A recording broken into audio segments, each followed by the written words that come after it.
विज्ञान भारती अभ्यास कार्य पुस्तिका कक्षा 8 इकाई 3 परमाणु की संरचना। पहला प्रश्न है, हाइड्रोजन के समस्थानिक हैं।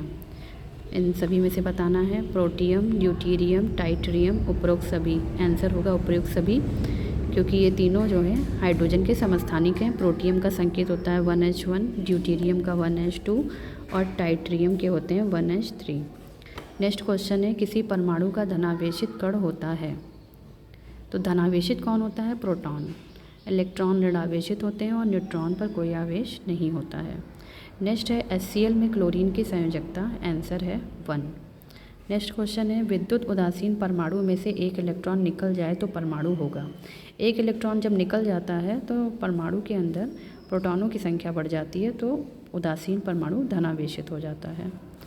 नेक्स्ट है, न्यूट्रॉन होता है, न्यूट्रॉन होते हैं विद्युत उदासीन। नेक्स्ट क्वेश्चन है, रदरफोर्ड ने नाभिकीय मॉडल में कौन सा प्रकीर्णन प्रयोग किया था। तो रदरफोर्ड ने जो अपना नाभिकीय मॉडल प्रस्तुत किया था उसमें उन्होंने अल्फा का प्रयोग किया था। अगला प्रश्न है बच्चों, रिक्त स्थानों की पूर्ति कीजिए। यहाँ पर प्रश्न दिया है, किसी पदार्थ की मूलभूत इकाई क्या है, तो इसको भरेंगे परमाणु।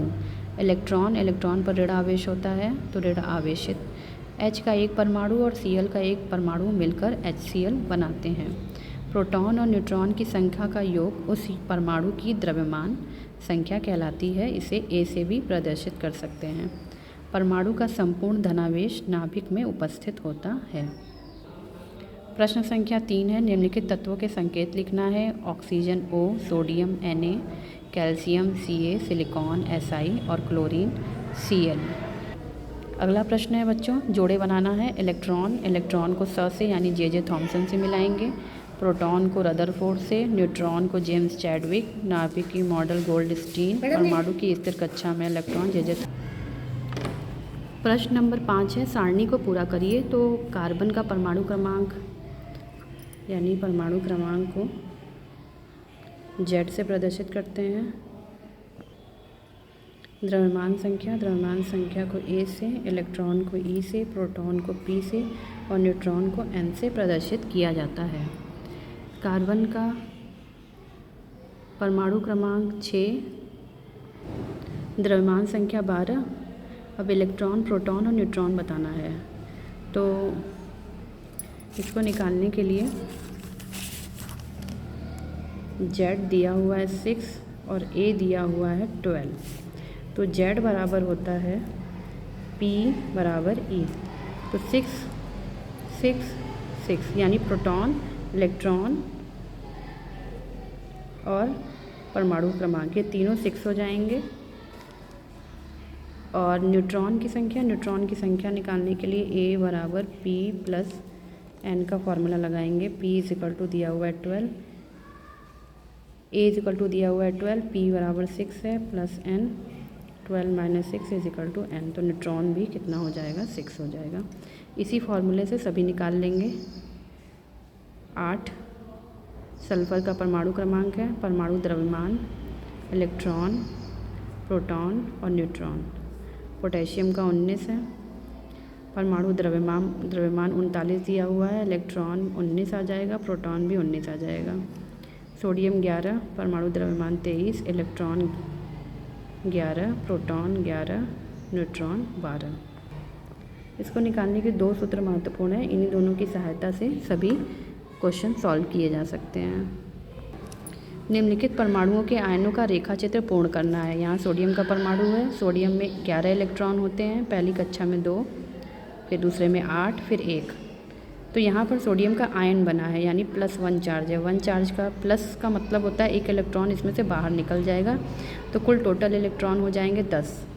तो इसका विन्यास हो जाएगा 2 और 8। तो इस तरह से इसको बना दिया जाएगा, पहली कक्षा में 2 और बाहरी वाली कक्षा में 8। नेक्स्ट है ऑक्सीजन का परमाणु। ऑक्सीजन के परमाणु से 2 ऑक्सीजन के आयन बने हैं माइनस वाले।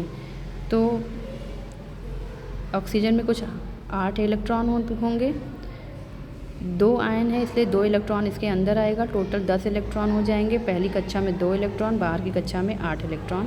तो इस तरह से इसका चित्र बनेगा।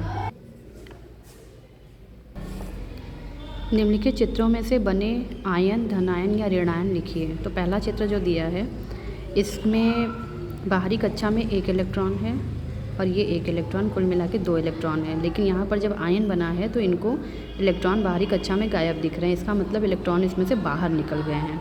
जब किसी परमाणु में से इलेक्ट्रॉन बाहर निकल जाता है तो धनायन बनता है। ये देखिए, इसको इस तरह से दिखाया गया है। अगला, ये बाहरी कक्षा में इसके 7 इलेक्ट्रॉन हैं और इसमें नेक्स्ट जो आयन बना है उसमें 1 इलेक्ट्रॉन बढ़ गया है, यानी 7 में 1 इलेक्ट्रॉन जुड़ के 8 इलेक्ट्रॉन बन गया है। 1 इलेक्ट्रॉन बाहर से आया है, तो जब बाहर से आता है कोई इलेक्ट्रॉन तो वहाँ पर ऋणायन बनता है।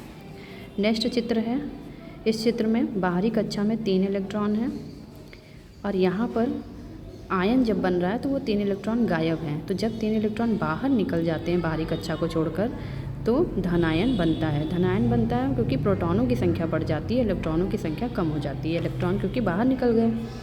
नेक्स्ट जो है, बाहरी कक्षा में 6 इलेक्ट्रॉन हैं और ये वाले चित्र में जिसमें आयन बन रहा है उसको देखेंगे तो उसमें 8 इलेक्ट्रॉन है, यानी 2 इलेक्ट्रॉन बढ़ गए। तो 2 इलेक्ट्रॉन जब बढ़ गए हैं इसका मतलब कि इलेक्ट्रॉनों की संख्या ज़्यादा हो गई है, तो बनेगा ऋणायन। Thank you.